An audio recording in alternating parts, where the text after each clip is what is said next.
Good morning, WEMBA 49, or should I say, graduating class of 2025.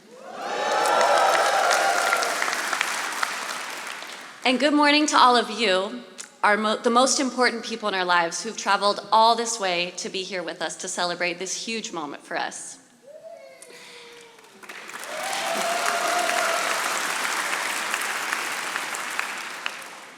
As Dean Jane mentioned, I study leaders for a living, and I've been waiting 2 very long years to tell you all about this incredible group of leaders sitting in front of me now. And since half of my class came in as either a doctor, a lawyer, an engineer, or some combination of the 3, and all of us are leaving as Wharton graduates, you know I've got to give you the data.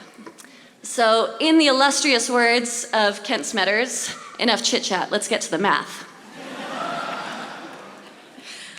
We are the 49th class of Wharton's Executive MBA program, made up of 278 professionals from over 41 countries. We are the first year to include 3 cohorts from San Francisco,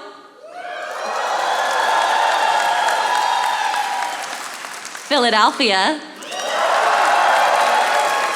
and global. And although we all came to Wharton with a shared passion for business, our professions are very unique.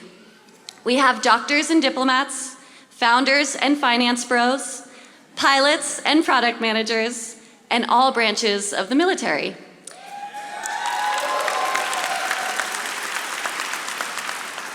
In fact, we are so unique that we have 3 guys named Brian who are all in the Navy. When I was first admitted to Wharton, I could not believe that these accomplished professionals would be my new classmates. So I went on Instagram to stalk them a little bit and find out about what their lives were really like. And so I would be able to tell the 3 Brians apart.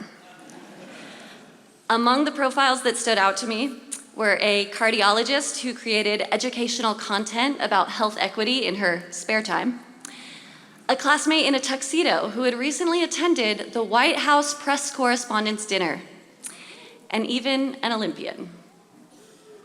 For contrast, the last thing that I had posted was something that seemed funny at the time, a garbage truck, spray painted with the words, "Living the dream." It may not have been the best first impression, but it did foreshadow the WEMBA experience. Over 2 years, our estimated course load is roughly 2,400 hours, the exact same amount as the full-time MBA program. Balancing schoolwork with a demanding full-time job often did make me feel like that garbage truck.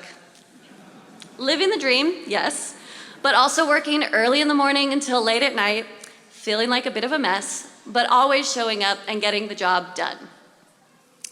So since then, each of us has learned that life does not stop for Wharton, nor does Wharton stop for life. This started as early as orientation, where 7 of our classmates were noticeably more sleep deprived than the rest of us. Each one was adjusting to life with a new baby, including one whose daughter had been born only 2 days prior. The experienced parents were there to offer advice and reassurance. Even though it may feel impossible, you will find a way.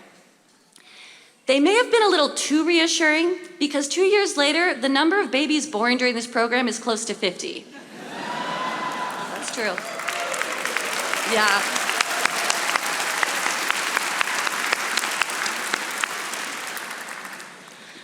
But that support from our classmates is something that we have all come to rely on. And even for a school renowned for its quantitative rigor, it's something that data really doesn't capture. But we saw it every time we came together.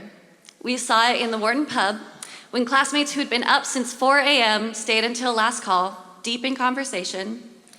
We saw it when someone pitched an idea that they weren't sure would work, and they were met with advice, encouragement, and found business partners and even investors.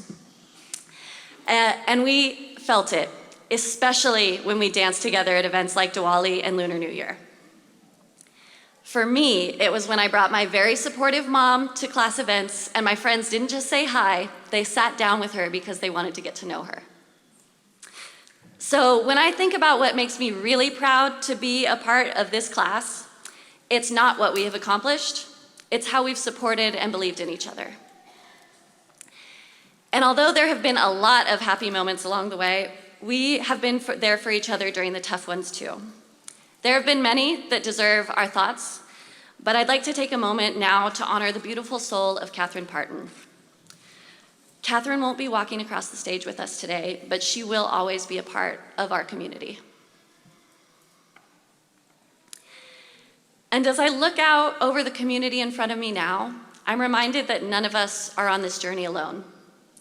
To our wonderful faculty, thank you for your respect, your patience, and for equipping us not only to make better decisions, but to lead better lives.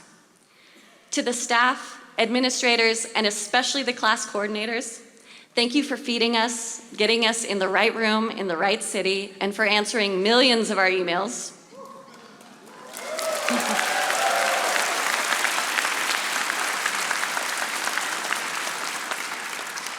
And most importantly, thank you to the parents, spouses, kids, and friends who supported us to commit to this experience and accepted getting less of us in the meantime. WEMBA 49, can we say thank you?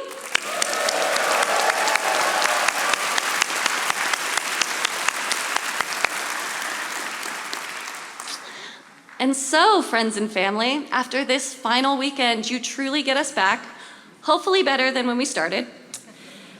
And for my classmates, you'll go home from this last Wharton event, no longer a student, but a graduate. But as Dean James told us, there's no doubt that as the challenge of Wharton ends, new ones are beginning. And as David just told us, we are really going to need each other's support along the way. I know I will. So I'll leave you with one final data point. Across the United States, there are over 9 million people graduating as part of a class of 2025 this year. But there will only ever be one class of WEMBA 49, and it has been such an honor to be part of it. Keep living the dream.